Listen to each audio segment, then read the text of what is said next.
In this video, we sign into an on-premises Windows server with Microsoft Entra ID authentication.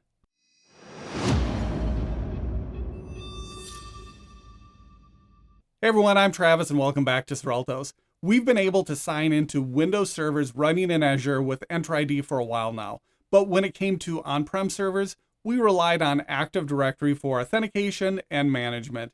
And well, that's no longer the case.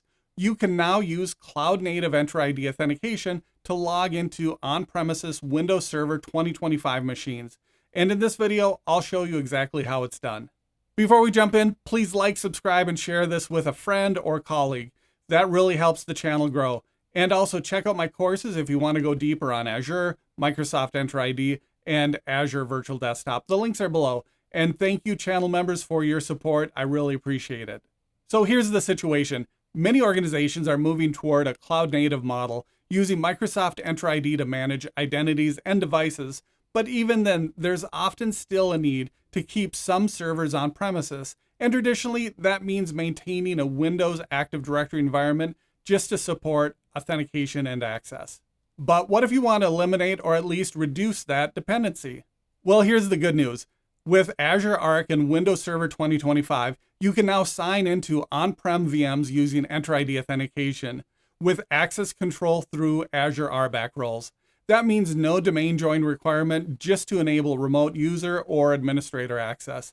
It's a big shift towards true cloud-native identity management. So how does this work? First, your server gets onboarded into Azure Arc. Once Arc enabled, it can be managed through Azure. Then the Microsoft Entra-based Windows Server login extension is installed. That extension enables Microsoft Entra ID authentication and enrolls the server in your Entra tenant for sign-ins. And once that's in place, authentication no longer goes through traditional Active Directory. Instead, it happens directly through Microsoft Entra ID, and authorization is handled through Azure Role-Based Access Control, or RBAC. I've got a full demo coming up that walks through this step by step, but first, let's go over some of the key requirements and configuration details you need to know. So first, the scenario we're focusing on here is using Remote Desktop Protocol, or RDP, to connect to an Arc-enabled Windows Server 2025 VM. And this setup is currently supported with Windows Server 2025 with the desktop experience and Windows 11 version 24H2 or newer. Now, you might see references online about using Entra ID login with Windows Server 2022, but that only applies to Azure VMs, not Arc-enabled on-prem servers. Windows 11 VMs are also supported, but in this video, we're sticking with Server 2025. Now, here's an important limitation. Once you install the Entra-based Windows Server login extension, that server cannot be joined to Active Directory or Entra domain services, so you're choosing a cloud-native identity path with this option. Next up, networking. The server needs outbound internet access over ports 80 and 443. And yes, you can lock that down to specific endpoints required for Azure Arc and Entra ID. Remember, if you're also using other Microsoft services like Microsoft 365, you'll need to allow those endpoints too. Microsoft provides a full list of required endpoints and URLs in their documentation. DNS is also critical here. Since we're using a web-based sign-in experience, you must connect to the servers using its host name, not the IP address. That's because Entra ID authentication maps the login request to the device's identity, which relies on proper name resolution. So make sure your DNS setup supports that, whether it's through traditional DNS, DHCP updates, or even a host file when testing. When it comes to user accounts, you can sign in using a cloud-native Entra ID account or a hybrid identity synced from On-Prem AD. But Entra ID B2B guest accounts are not supported in this scenario. Now let's talk about access control. Access to the VM is managed through Azure RBAC Roles. Specifically, there are two roles you need to know. The Virtual Machine User Login role grants standard user access, and the Virtual Machine Administrator Login role grants local admin rights. And these roles must be explicitly assigned, even if the user already has owner or the contributor access to the resource. Also, you can't manually elevate permissions on the VM to enable Entra login. So adding someone to the local administrator group or using something like the net local group command won't work for Entra authentication. Now for sign-in methods, there are two options listed in the Microsoft documentation. The first and recommended option is passwordless authentication using web sign-in. This works from any modern Windows client and uses a web-based interface during the login process. It supports passwordless authentication methods, but can fail back to password if needed. That's what we'll use in the demo coming up. The second option is referred to as password/passwordless authentication. This option does not use the web sign-in experience. It requires Windows Hello for Business configured with the certificate trust model, and the client device has to be Entra joined or registered in the same tenant as the server you're connecting to. Since my environment doesn't have that configured, it won't be covered in the demo. One more thing, the Arc-enabled server needs a system-assigned managed identity, but don't worry, that's automatically created when you onboard the server into Azure Arc. All right, that's the setup. Let's jump into the Azure portal and walk through configuring RDP access with Microsoft Entra ID authentication. Here we are in the Azure portal. There are a few steps we need to take before we can log into the Arc-enabled machine with an Entra ID account. By the way, this video assumes the VM is already Arc-enabled. Check out some of my other videos if you need more information on Arc-enabling your VM. Let's start by enabling the Microsoft Entra sign-in extension. To do that, go to the Arc-enabled machine in Azure. You can get there from Azure Arc, then Machines under Infrastructure, or go to Virtual Machines and select Arc Machines under Infrastructure. However you get there, find and open your Arc-enabled VM. Once you're there, open Settings and Extensions, and then add an extension. Select Microsoft Entra-based Windows Server Login, and then Next. There's nothing to configure. Go to Review and Create, and then Create. That starts the job that runs the extension. We'll give this a minute to finish. The video will pause here, and I'll come back once it's done. All right, that finished. Let's go back to the Arc-enabled machine, Settings, and then Extensions. It now shows the AAD login extension is installed. I guess that name hasn't been updated yet from Azure AD to Entra ID. We'll verify this on the server next. Log into the server and open up the command prompt. I know the goal is to log in with RDP and an Entra ID user, but I'm using the local admin account for this step since that's not configured yet. All right, once you're in there, we're going to run the dsreg command with the status switch. And at the top, it shows Azure AD joined under device status is set to yes. That's the old name for Entra ID again. This shows that it is Entra ID joined. And we can also scroll down to see the tenant details. The tenant ID should match yours. That shows the server is now Entra ID joined, and we're one step closer to logging in with an Entra ID account. Now that that's complete, we have one more step, and we don't want to overlook this one. We need to enable remote connections to the Arc-enabled machine. Just like any other Windows server, you can't log into it remotely if that's not configured. To do that, we'll search for Remote Desktop. Go to Remote Desktop Settings, and all we have to do is enable it. Confirm the change. And that's all we need to do. This will also update the RDP ports on the firewall. But if you have problems connecting with an error that remote access is not enabled, verify the RDP firewall ports are open and nothing is blocking RDP traffic to the virtual machine. Next, we'll review the local PKU2U policy settings. This has to be enabled on both the client and the computer we're RDPing or logging into in order for Entra ID authentication to work. Let's open up the local policy editor.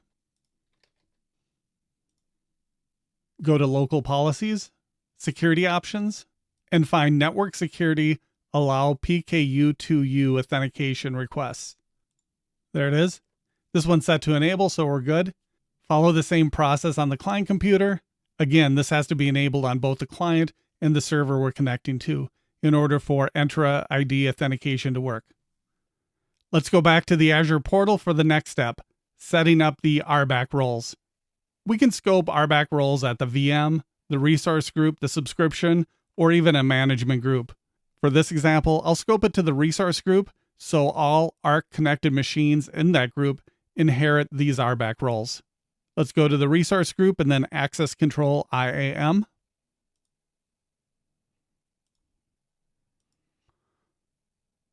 From here, we'll add a role assignment.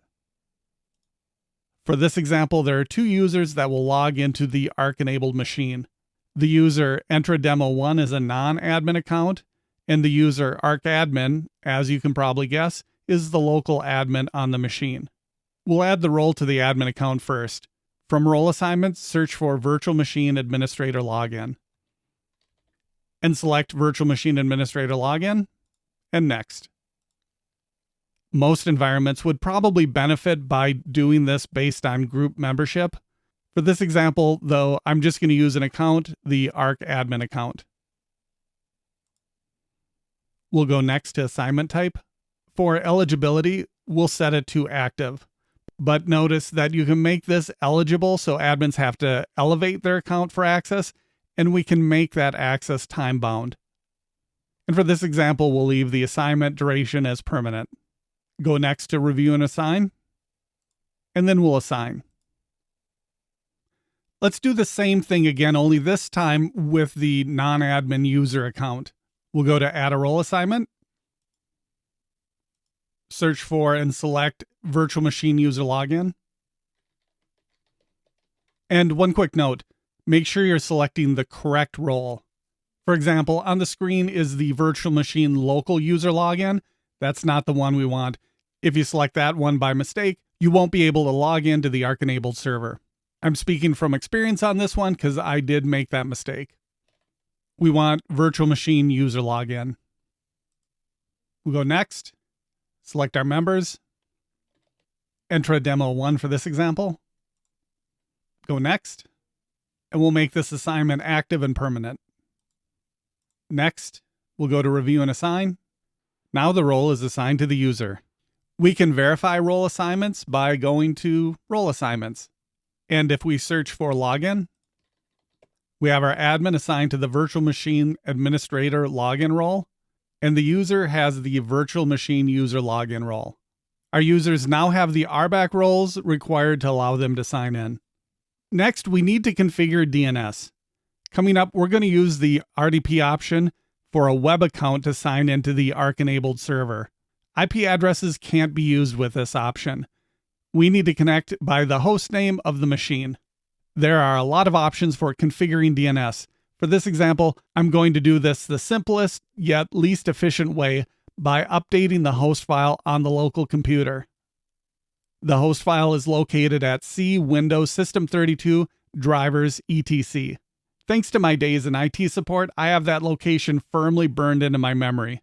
It exists right next to the pinout configuration of an RJ45 Ethernet connection. Let's update the host file. We'll use Notepad. There are some examples on the screen. Any line that starts with a hash mark is ignored. So we'll just put in the IP address and then a space and then the host name.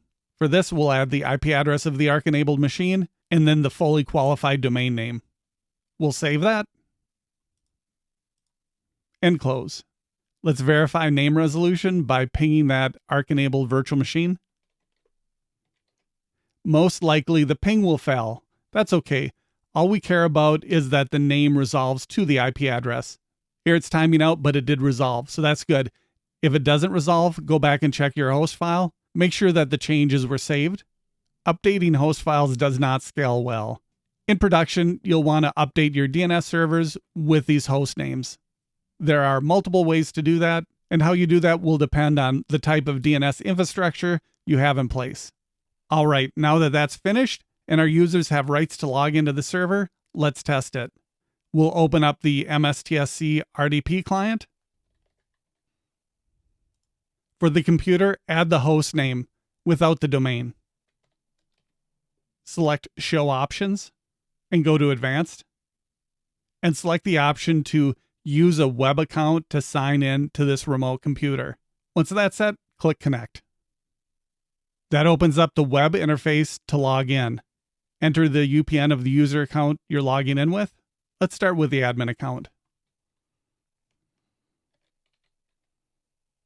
We also get a message asking us if we want to allow the remote desktop connection. Click yes. And that logs us in. It will take some time at the first login to set up the profile. And now we're logged in with Entra ID authentication. Let's verify we're an admin by running something as an administrator. Okay, that's a good sign. Now let's log out and log back in as the user. We'll go back to remote desktop connection, show options, update the username for the new user we're going to log in as. Entra Demo 01 for this example. And we'll go to advanced, make sure use a web account is still enabled, and connect. Looks like I have some cache credentials in place. Enter the UPN or select the user you're logging in as. Enter the password. And that logs us in. Those credentials are cached, by the way. Use the revoke sessions option in Entra ID to force them to log in again. We're logged in as a general user now. If we try to run anything with elevated privileges, we have to log in to do that. This just shows the user we logged in with is a user, not an administrator. We can cancel that. Great, we've logged into the Arc-enabled machine with Entra ID authentication. And that's it. You've now seen how to log into an on-premises Windows Server 2025 VM using Microsoft Entra ID and Azure Arc. Hopefully this gives you a clear picture of how to move toward a more cloud-native identity model, even for on-prem resources. And if you found this helpful, please don't forget to like and subscribe, and thanks for watching.